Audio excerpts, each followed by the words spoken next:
Here we are then, guys, video number 2 regarding F1 2021 early access, and I'm very excited. But first of all, a big shout out to the EA Game Changers for allowing me to capture early footage of the game. Today we're doing a 5-lap race around Baku in the wet to showcase the wet weather conditions, the new damage model, and also the second half of this video, guys, is going to be engine sounds. So stay tuned for that. You're going to hear just raw engine sounds of all 4 different manufacturers. So also, before we get into the action, guys, I did a video 2 days ago, so not yesterday, the day before that one, and I was talking about other parts of the game that I've played so far. So we're talking about the new setup system, the new handling system, the circuit updates for Spain, Australia, Imola, Portimao, Saudi Arabia, and also I set 6 world records in that video, so do check that one out. I'll leave it linked up in the top right hand corner of the screen if you haven't seen it. But today, as I mentioned, we're doing something different, and it's going to be some wet weather gameplay, raw engine sounds, and showcasing the new damage model. Now guys, if you're new to my channel, like, subscribe, it really helps me out, guys. You have no idea. We've recently hit 60k. I'm trying to maybe chase 100k by the end of the year. That would be my insane target if I can make it happen. So if you are new, just hitting the like button helps YouTube know that these videos, you know, can do a bit better, and it helps the algorithm out. And also, if you subscribe, you're doing me a massive favor. So yeah, in the background you can see the brand new grid animation, and this year they've actually given it a bit of a facelift and an update, and bringing it pretty much in line with the real life one, which is really cool. I really like it. I think it's a lot more fluid, it looks great, and anything to get closer to those real life graphics, in my opinion, is always a good thing. So yeah, today we're doing a race as Lewis Hamilton. We're starting from the back of the grid. We're doing a 5-lap race at Baku, and we're going to talk about the wet weather and things that I noticed driving this. So here we are, the 5 lights are on, and it's going to be lights out, and away we go. Now straight away I realised that AI are not as good at starts this year, which is a good thing, because it gives you a chance to actually maybe beat them off the line, which is really good. Last year and the year before that especially, it was pretty much impossible. Down turn 1 we managed to get past Mazepin, and now heading into turn 2 there's a bit of a car park here. We just have to be patient and wait for the opportunity. And on the exit you see right there Latifi gets a big snap of oversteer, so the AI making mistakes, which is really good to see. So Latifi, they're having a bit of an oversteer moment, and now we're going to lunge one up the inside of Schumacher, who defends really aggressively there. Again, the AI, you know, getting their elbows out, and in the space of one straight we've seen Latifi make a mistake and Schumacher move under braking and go very aggressive with defending, but we make the move and we get past both of them and we move up to P17. Now heading into this middle sector, we're going to try and, you know, make a few more moves and get past these slow cars.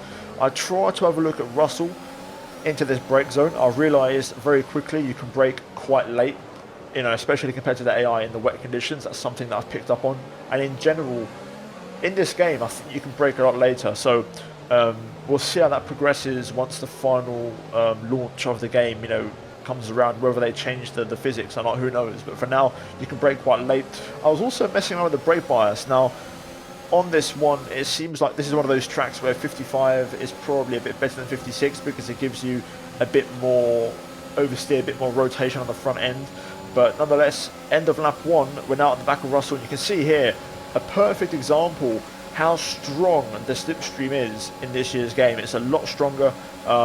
It's a lot easier to overtake on the straights as Sonoda goes to the pit lane, and we just walk past George Russell. I actually let off the throttle a bit to see if the AI tend to re-challenge, and George actually did try to re-overtake me. So again, just testing the AI to see what they do, but straight away there, Russell going for that move. You've got Schumacher, who was defending quite heavily, Latifi with a mistake. So the AI definitely have been improved this year, and in the wet I've noticed as well, as I mentioned before, they're not great at the braking, but through traction zones they're also not as OP as last year. So I like that a lot, because you can actually exit a corner right in the back of an AI car, which is great. And you can see right now, look at the speed difference again as we walk past Antonio Giovinazzi and move up to P14. One thing I want to point out, and you've been seeing in the bottom right the whole video, engine temperatures. Now this is going to be a key factor here, something I want to address really quickly, you know, for league racers like myself, and also people who race competitively, and even new career mode people like myself as well. I'm also a career mode person. The engine was constantly overheated this race. I could not get the temperature below 104, 105, and it's interesting because, of course, this year they've removed the ability to use lean mix. You know, in line with the rule life regulations, cars are now locked into one single engine mode all weekend long. So, without the ability of going to lean mix, it's very difficult to cool down the engine. And, you know, when your engine overheats, you lose straight line speed performance. So, I'm very curious to see how this works out, but it does feel quite limiting. And like, there's not much you can really do. I tried a few different things.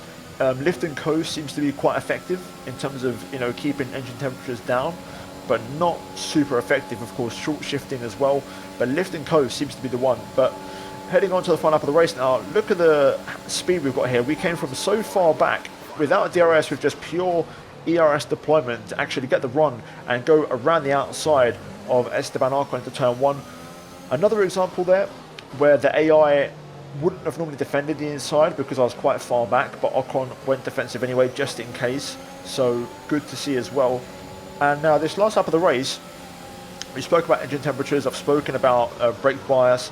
Another thing I want to mention really quickly is understeer. So in the wet conditions actually there's no front end grip at all. You really need to dial in a setup that's specific for wet conditions to get front end grip, which is really interesting. So that can make mixed condition races or mixed condition weekend a bit more interesting. And then for the final thing I want to talk about in this final part of the lap is in the distance, both Ferraris, but you can only see signs right now, he has rear wing damage. I mean, look at this. He's got a hole in the second kind of lower part of the rear wing, and then he's missing a chunk of the higher part where the DRS is.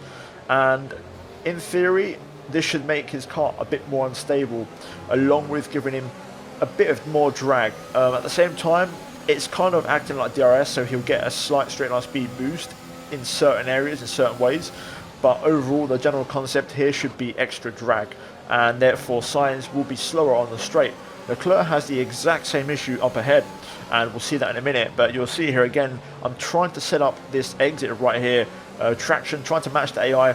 And now you can see we're just going to get super close through this fast chicane, and you're just going to get to see how fast we are on the straight.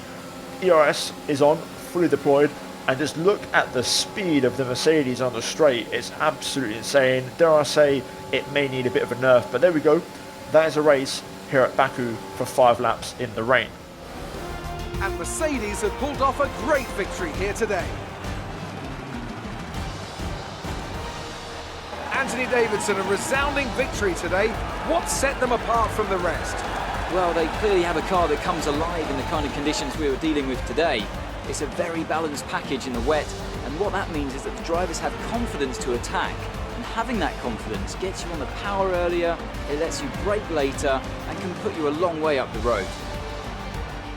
After an excellent performance at the Grand Prix, I'm sure there'll be plenty of celebrations tonight amongst the Mercedes team. And they certainly deserve it. Now, before we wrap up, guys, like, subscribe again. We're now going to move into some engine sounds, so hopefully you enjoy. And yeah, I've got more content coming soon, guys. So like I said, like, subscribe, it really, really helps me out, and you're not going to want to miss what I've got lined up next. So yeah, do, you know, stay involved. But anyway, enough waffling from me. Let's enjoy some engine sounds.